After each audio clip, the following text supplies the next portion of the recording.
Peace and Yah bless. Yah's a strong one. The strong one is Yah. He's the tree of life. He's the fountain of living waters. He's the spirit and creator of all things that live and breathe. We are in the season of the Passover. To the exact date and time, no one is actually really sure, but we know that it's somewhere, near what's called the beginning of the year. Okay? Our ancestors came out of Egypt. So I'm going to go over a little bit of the Exodus. All right? So open up your Bible to Exodus. All right? And we're going to go over a little bit of that. And let's start at verse number 13. Okay? And the Egyptians made the children of Israel to serve with rigor.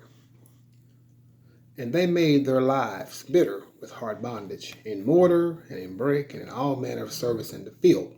It says, all their service, wherein they made them serve, was with rigor. And the king of Egypt spake to the Hebrew midwives, of which the name of the one was Shiphrah, and the name of the other Puah. And he said, when you do the office of midwives to the Hebrew women, and see them upon the stools, okay, because they had stools that they sat in to give birth. Women never, laid down to give birth in a bed, like they do today. Okay, they had, birthing stools that they sat upon. Okay, if it be a son, then ye shall kill him. Pay attention, black man. Okay, if it be a son, then ye shall kill him. But if it be a daughter, then she shall live. Okay? This was the mind of Pharaoh, way back then, okay? But the midwives feared God. See, the midwives, they feared God. They wasn't scared of Pharaoh, okay? And did not as the king of Egypt commanded them, but saved the men alive. All right? So they saved those baby boys. It's like, man, we're not gonna do what Pharaoh say. Okay? Because we're not like the other women. You're going to see that here in just a minute, okay? Verse 18. And the king of Egypt called for the midwives and said unto them, why have ye done this thing, and have saved the men children alive? And the midwives said unto Pharaoh, because Hebrew women are not as Egyptian women, for they are lively and are delivered. Are they, the midwives, come in unto them? Are they, before? So they deliver. So what they told Pharaoh, they basically was telling Pharaoh a lie. They like, yo, if we got to lie to Pharaoh, then we'll lie to him. If we got to make up a lie, then we'll make up a lie. If that's what we got to do to save these men, then that's what we're going to do. And that's what they did. Because they said, for we are lively. Okay? Now, because they did this thing, Yah blessed them. All right? In the helping of these Hebrew men, children stay alive, right? Therefore, God dealt well with the midwives, and the people multiplied and waxed very mighty. And it came to pass, because the midwives feared God. See, they feared God. They didn't fear Pharaoh. They told Pharaoh to get the hell out of here. You know what I mean? We don't fear you. We fear God only. Okay? And because they fear God, that God had made them houses. Okay? All right? But this was the mind of Pharaoh, and it's been their mind for a long time. Okay?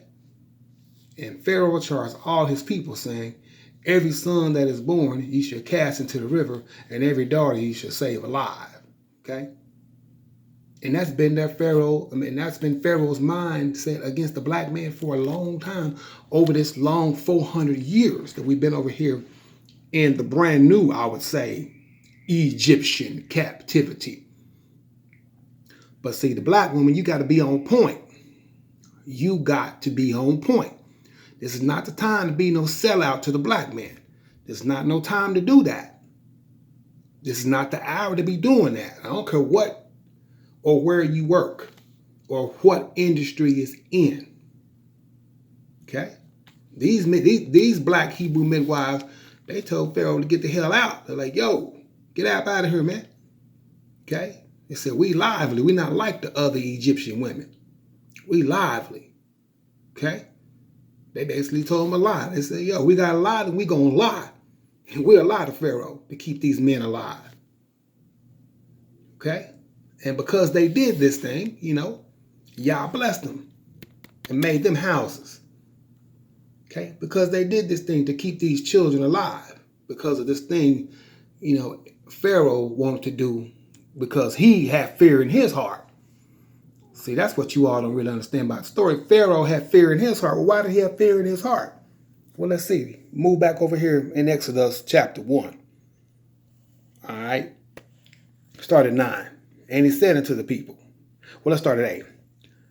Now there arose a new king over Egypt, which knew not Joseph, okay? Because the other one had died off, right?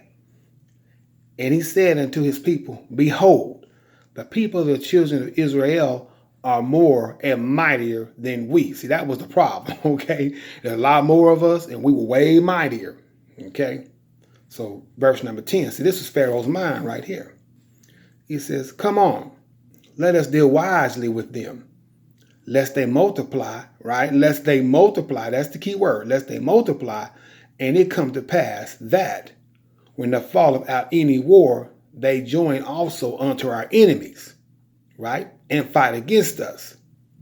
And so get them up out of the land. See, that was the key. Because his fear was right there.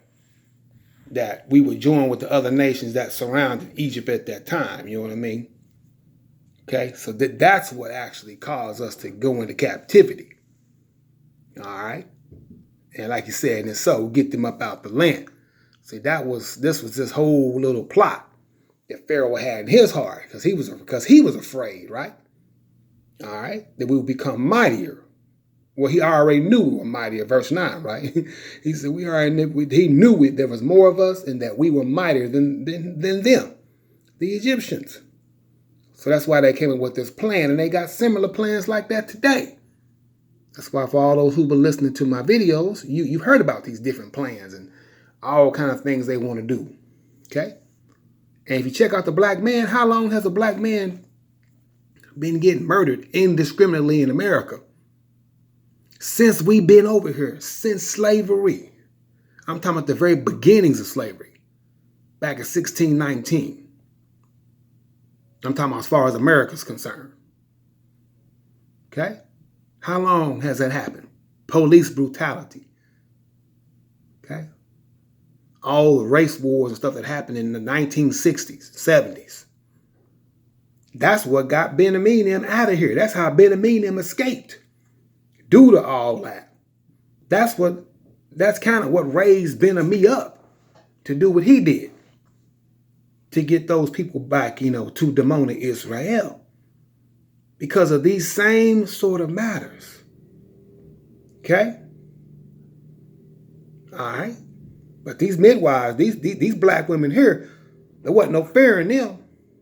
They didn't fear other men. They didn't fear the Caucasian men or the black men. It's like, yo, it's like this right here. If we got to lie, then we going to lie to save these men, children alive. They said, we'll tell a lie if we got to. And they told a lie to Pharaoh's face. They basically told him, like, look, by the time we get back to the Hebrew women, they already done had the baby. You know what I mean? When Pharaoh came and questioned him about it, it's like, yo, by the time we get back to them, they've already, given birth. That's the lie that they, was telling Pharaoh. Because they was going to say them black men alive. They wasn't going to let them, go out and, throw the black little babies in the river. Okay? They weren't going to let that happen. All right? So they told a lie. So some of you black women, you need to, if you listen to the sound of my voice, you need to go read this Exodus first chapter and think wisely about it. Whether you near me or whether you far from me. Think wisely about it. These women had to lie. These midwives, they lied to Pharaoh. But God ended up blessing them because they did this thing. Okay? He used them for that moment to save these men children alive. You know, because back in those 50s and 60s and 70s, man, the black woman, she used to fight for the black man. You know, but here in these 2000s, man, you know, these 2020s, you know, the black woman, you know, she's kind of lost her way a little bit on what it means to fight alongside, you know what I mean, of the black man. Because we as black men, you know, we fight a great many battles every day, man, to stay alive, you know, wherever it may be and whoever it may be. Okay? We do. All right? A great many battles, right? Okay? But the women are supposed to be right there, fighting right by our side. Okay? Not just the black men themselves, you know, trying to fight for everybody. All right? And similar to what we do today, a lot of us black men, especially as Hebrew Israelite men who understand about Yah and worship Yah and Yah alone, you know what I mean? We fighting for, basically for the Caucasian and for the black people, you know what I mean? To see to it that we get home. And that the stranger can attach themselves to us and that they can get home with us. To do what? To save them from that sword that I read about in Jeremiah 51:50. All right? Something I want the black woman to think about. All right? It's not the time for that. And then you black men, it's not the time to be no coon. Like I said, these Caucasian women and other women, whatever they may be, of other races, they love you for who you are. They don't care nothing about you being no coon. Okay? They love you just like you are. You ain't got to be no coon or a sellout. Because over 50% of the black men are that. They help Pharaoh. Yeah, they help Pharaoh set up and kill other black men or whatever the case may be. They help out in the process. Shameful, man. That's why Quentin Tarantino, you know what I mean, y'all bless his soul for making, you know, Django. Because apparently Quentin Tarantino knows a lot about black people. Because he was able to project onto the screen what black people are all about. And that's what you read, and then that's what you're seeing when you see Django. He's just showing you how well he knows black people and what they're going to do. Because if you've seen Django, you've seen when they open up that cage, the black man had been in captivity so long that he didn't know how to function. They wouldn't even get out the cage. They didn't even know how to get out the cage. For all those who've seen it. Or some of y'all, you see at the very, very end where the black guy jumps in front of the gun, you know, to save his white master from getting shot. You know what I'm saying? See? Tarantino, a very genius director. Of course, he has a lot of genius films, but Django was one of them, for sure. All right? But you guys got to learn some lessons, like I said, you know. Because the black man, we fighting for everybody now. It's not just for the black men or the black women. It's for everybody now, you know, that's trying to follow after God, I'm saying, all right? Not people breaking his laws and doing, you know, crazy things they shouldn't be doing, right? We talking about those who try to follow God for real and actually pursuing after the word of God, you know what I'm saying? And want to do his way, all right? But you black women, you know, midwives, you black women, all right? Like it says, man, you gotta tell Pharaoh a lie, you tell him a lie to save these black men. That's what you do, the same way your ancestors did, okay? That's why it's good to study slavery, because that black woman back then had a whole different outlook on life than these ones now. Because these ones now, as soon as they get the weave-ins and they get all that gear and they get a nice car and they got a nice house, man, they start forgetting about the black man. Talking about it ain't no good ones out here. It's a whole bunch of good ones out here. That's a lie, man. And if they already married, hey, a black man can have more than one woman now. He can marry another wife. Now, I didn't say jump off some girlfriends. I said he can take another wife if necessary. So he married, hey, you know what I mean? Just tell him, hey, marry me too. You know what I'm saying? Tell him that. You know what I mean? Tell him Zechariah said, marry me too. It's in the Bible. You can look it up yourself. Okay? All right? He can have several wives, okay? But he sticks to his women that he's picked. He's not continually adding wives to himself, right? Once he picks his glam squad, that's his glam squad. That's over with, all right? All right. So that's that. Thank you guys for listening, and we're so glad to be celebrating, the entire week, the Passover and the Exodus, what they call the Feast of Unleavened Bread. And when we get back to the land, it's going to be on a grand, it's going to be a grand occasion. It's going to be on a level that you guys have never seen before. It's going to be great, along with all the rest of the great festivals. So you guys, y'all need to be studying, man. Go to the book of Leviticus and study these things, man. The Feast of Yah, I believe that's Leviticus 23, right? All right, it's in Deuteronomy 2, right? But go study these things, man. So when it's time for us to leave here, and that's going to be soon, you know what I mean? And that ain't just me talking, okay? I ain't going to do like everybody else coming here talking about you leaving and don't nothing happen. Okay, we waiting on Yah, okay? But we know that we're definitely in that year, okay? That's what all these lockdowns all about. They can, act like it's an op or, they just doing some testing or whatever they keep talking about. But best believe it's more than that, okay? They could figure out a way to keep us in captivity. They probably would, but they know the time is up. So the grand elite, like I said, they got to move themselves in position with Yah and be ready to move us up out of here. Okay? All those who are going home to follow Yah. And we leave without payment. Okay? That you read over there in Isaiah, I believe, 49. We leave without payment. You don't got to pay your way out of here. Okay? Matter of fact, they're going to give us money before we leave here. Okay? And like I said, not on them berry chips. Okay? All right, you ain't got to do all that kind of stuff to get out of captivity. Well, it's Yah releasing us, not them. Okay? So just some very important facts, about the Exodus, all right? I'm just showing you how, how the black woman had to be involved, okay? Now, these days, the black woman's got other women, who also love black men too, right? So, we got a lot of allies, you know what I mean? The black woman and some of the other women too.